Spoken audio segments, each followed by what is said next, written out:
Hi there, my name is Rebecca Devitt from howdoihomeschool.com. Today we're going to be talking about how do you know if you're covering enough when you're homeschooling.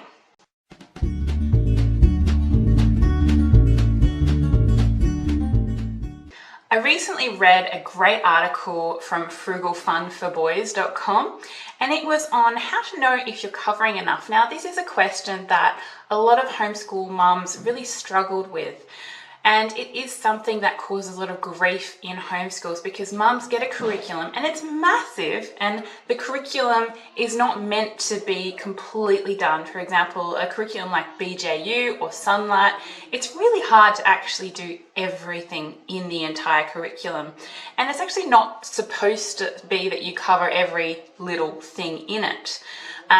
There's a lot of freedom in just picking and choosing, obviously doing the majority, but picking and choosing the things that you think that are most important to do and skipping busy work, work that your children they already know. And so how do you know if you're doing enough? But that's the question. This blogger from Frugal Fun for Boys has made the point that you just question whether or not you're consistently teaching things. And perhaps you would plan your assignments week by week, and that way you would know if you're hitting those targets.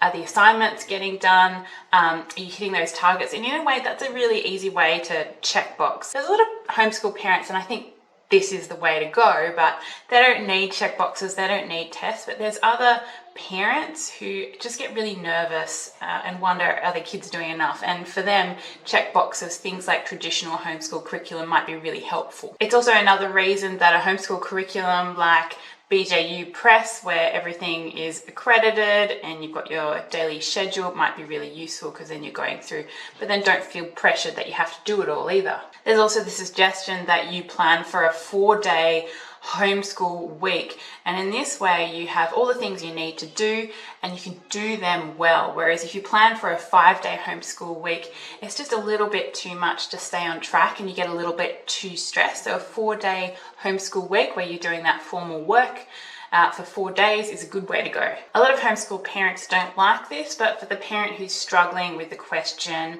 how do I know if I'm doing enough when I homeschool, then standardized tests can be a really good way to make sure your children are on the same track as other children in public school or in private schools would be. And you could do a standardized test, which might come with your homeschool curriculum, or you could do, for older students, you could do things like the SAT or the STAT test. This mum said that there's a couple of benefits of standardized testing she found. She found that if you do a standardized test with your children, it can really pinpoint their areas of weakness and then you can focus on those areas, and also shows the child if they're doing really well or if they need to pull up their socks and do a little bit more.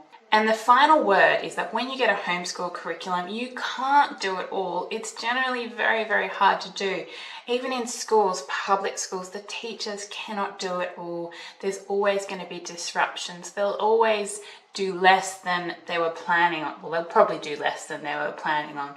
And so take comfort in that you are not walking alone, that there's pretty much every homeschool parent out there has this list of to-dos and a lot of them aren't getting done, but children are progressing nicely.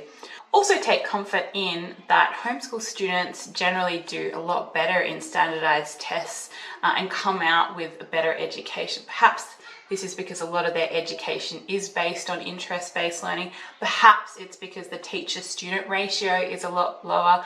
Perhaps it's because they don't have to deal with social problems in the classroom, peer pressure, those sorts of things. Perhaps it's because teenagers don't have to get up at ridiculously early ages.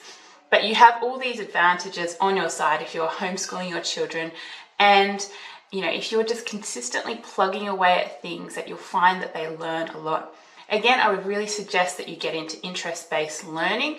That way children can actually learn a lot more in a very short period of time if they're interested in the subject. This is why I'd also recommend you start your reading program with your littlies later rather than earlier, because if you start later, they'll be a lot more interested in the material you're giving them. So I hope that's helped a little bit with the question, are you doing enough homeschooling when you're homeschooling your children? And that you feel a little bit more confident, and perhaps if you feel like you're falling behind, you're reassured that you're not the only one who feels like that. I hope this video has been really helpful. Please like and subscribe, and I will talk to you in the next video. Thanks, bye.